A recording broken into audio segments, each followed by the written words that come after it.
Decía Montesquieu que el poder que no es controlado, que no es limitado, tiende necesariamente al abuso, a la arbitrariedad, al autoritarismo. Es por eso que la construcción de los estados modernos se basa en un principio fundamental, la división de poderes.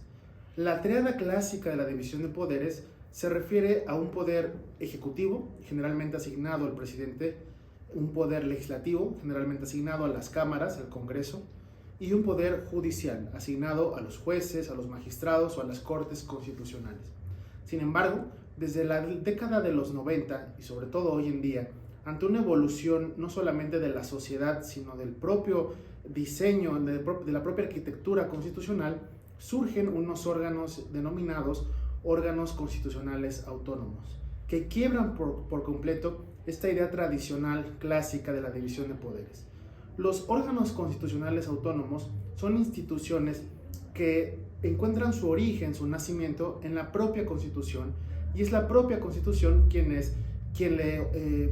dice cuáles son sus funciones, cuáles son sus responsabilidades y sobre todo constitucionalmente se le dota de autonomía. Autonomía que puede ser gradual, pero generalmente es una autonomía presupuestaria o financiera, una autonomía administrativa, una autonomía de gestión y por supuesto una autonomía respecto de los tres poderes tradicionales. Esta es una característica importante de los órganos autónomos constitucionales, porque se encuentran al mismo nivel de los tres poderes sin formar o sin subordinarse a ellos. No es que sean ajenos al Estado, sino que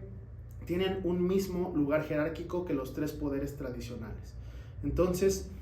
por eso decíamos que se rompe con esta idea de la división de poderes tradicional, porque llegan unas instituciones constitucionalmente creadas y constitucionalmente dotadas de autonomía que se ponen a la par de estos tres poderes.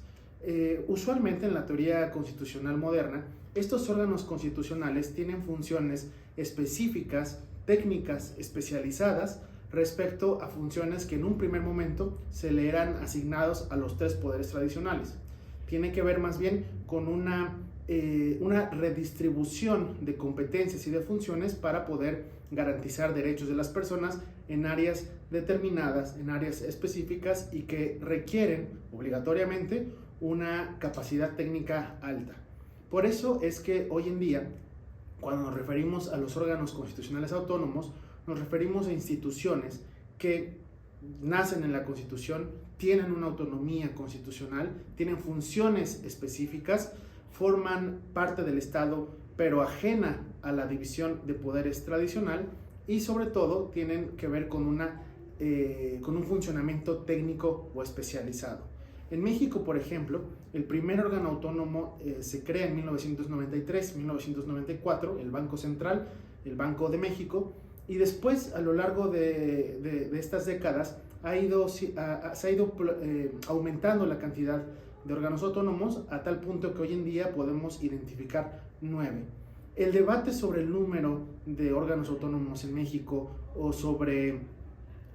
los elementos que caracterizan o que identifican a un órgano autónomo sigue todavía muy vigente y está en construcción. Eso es importante que lo entendamos, que lo comprendamos, porque es una teoría que va desarrollándose cada día, que va adecuándose a las nuevas necesidades, a las nuevas exigencias y reclamos sociales y que tienen que ver con esta redistribución y cooperación de funciones en un Estado constitucional democrático de derecho. Decía yo que podemos identificar 9 órganos autónomos que tienen los siguientes nombres: el Banco de México, creado en 1993, el Instituto Nacional Electoral, que tiene una función político-electoral, el Instituto Nacional de Estadística y Geografía, el INEGI, sobre los censos y los datos y las encuestas y las estadísticas sobre la sociedad, el Instituto Nacional de Transparencia, Acceso a la Información y Protección de Datos Personales, el INAI, la Comisión Nacional de los Derechos Humanos,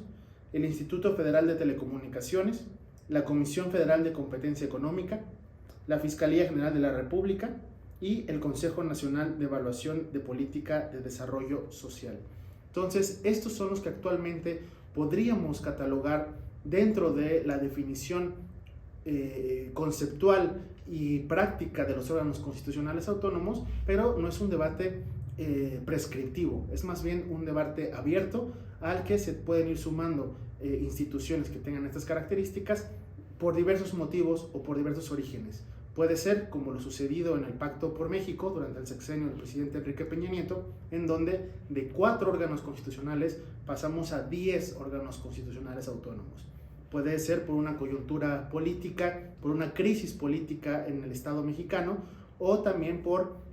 sugerencia, recomendación o imposición de organismos internacionales, como fue el caso del Banco Central, el Banco de México. Entonces, los órganos constitucionales autónomos son un reto importante para la teoría clásica constitucional, pero sobre todo un reto para los operadores jurídicos, para los políticos, para la ciudadanía en general, puesto que esta forma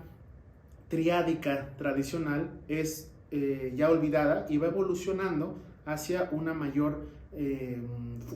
funcionamiento, un funcionamiento más eficaz, más ágil, más técnico y más adecuado a las realidades sociales de hoy en día. Los órganos constitucionales autónomos son sin duda un gran tema de estudio, de comprensión y de aplicación en la teoría constitucional, y estoy seguro que en los próximos años veremos una atención mucho más